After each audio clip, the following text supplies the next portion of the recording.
Hello, everyone. Thank you for joining me for the latest in our series, A Day in the Life of SaaS FinOps. This one's on the Clearsense story. My name is David Apple, head of the SaaS vertical here at Sage Intacct. Joining me is Randall Robinson, the CFO at Clearsense. Randall, can we just start off? Who is Clearsense? Yeah, Clearsense. We are a healthcare data analytics platform. We partner with health systems and healthcare providers to help them along their data maturity journey. That journey could just be getting started with legacy data management, could then mature into something like active data management, best practices for data governance. And then we have more advanced use cases for like advanced analytics and research data science. It's amazing. You guys have such big customers and big contracts and big responsibilities to help them in prosecuting their missions and visions. But let's go into the journey for that, why everybody's watching this. What was going on in the business such that you decided you needed to upgrade your financial systems? Yeah, so we had spun out from our sister company, and at the time our books were being done with a legacy kind of on-premise solution. And this isn't my first tech growth. And so I just knew, and that's the experience. I just knew that we had something great here at Clearsense, and we were going to really take off. And so I knew that I wanted to get involved and implement an ERP that was going to help us scale and go from a handful of customers all the way to enterprise.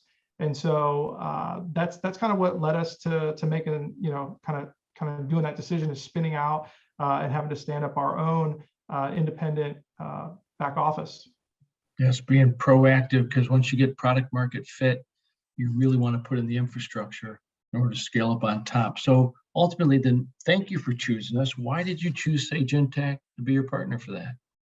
Yeah, we chose Sage Intacct for a handful of reasons. But the two that I'll call out is, first is we knew we were gonna, when I came into this, I was gonna bring some partners, and so relationships were going to be key for us. And so when we went out to the marketplace, we noticed that some of those relationships were already established.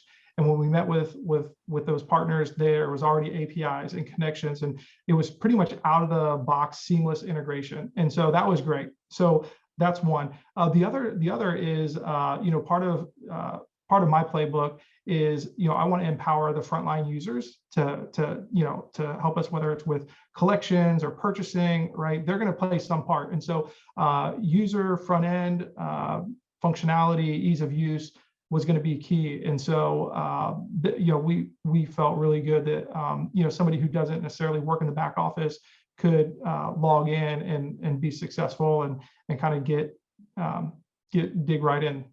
That's amazing. Such great leadership on your part, because getting adoption of the system is so critical, getting success. And we certainly invested a lot of time in the UI to make that easy. But let's get into the meat of the matter, right? For those of you watching, you probably connect a lot with those pains and issues that was going through. What have you been able to do because you put in the system? Yeah, we've been able to do a lot. I mean, we fully launched. We use all of the different modules, but a few call outs. The first would be the cash management.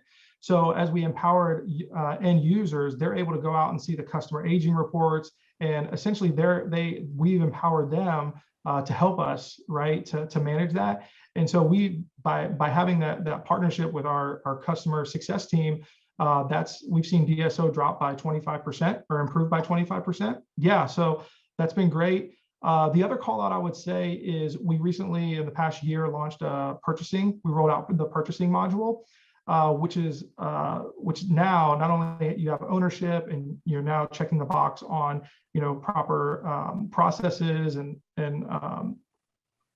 going through the right channels, but it also helped us better understand where costs were going and help us cut costs and manage costs. So, by rolling that out, we've seen improvements of gross margin. And since our time here, we've seen gross margin improve several 100%. How about on budget versus actual forecast variance, just by bringing some controls in place and visibility to everybody? Yeah, I mean, it's in terms of how we're performing to budget, we've seen probably 30 to 50%, and depending on the functional group improvements. you're creating cash flow on one end, improving operational cash flow 25%, and then bringing a lot more visibility and reducing the variance on spend.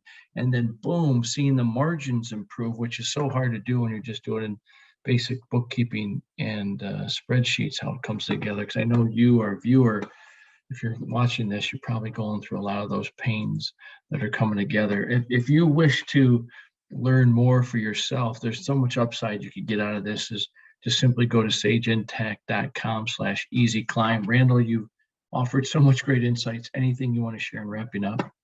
Yeah, I would say if you're out there and you kind of are in the similar situation, think as we were, just think about long term and what's going to scale with you over time. What's going to get you through, because where you don't want to find yourself is is in the middle of a Series A or a Series B, having to roll out a new ERP or do an implementation. So think about that, and then as you go along that journey, play an active role. Get in the implementation. Think about put yourself in the end user's shoes.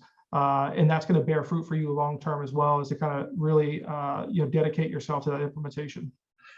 Awesome. Thank you for choosing us. Thank you for spending the time to share so many your story with so many others, so they can learn and be even more successful. And for you, our viewer, thank you again for learning this. I hope to potentially meet you in the future, and this video answered some questions for you. And have a great day.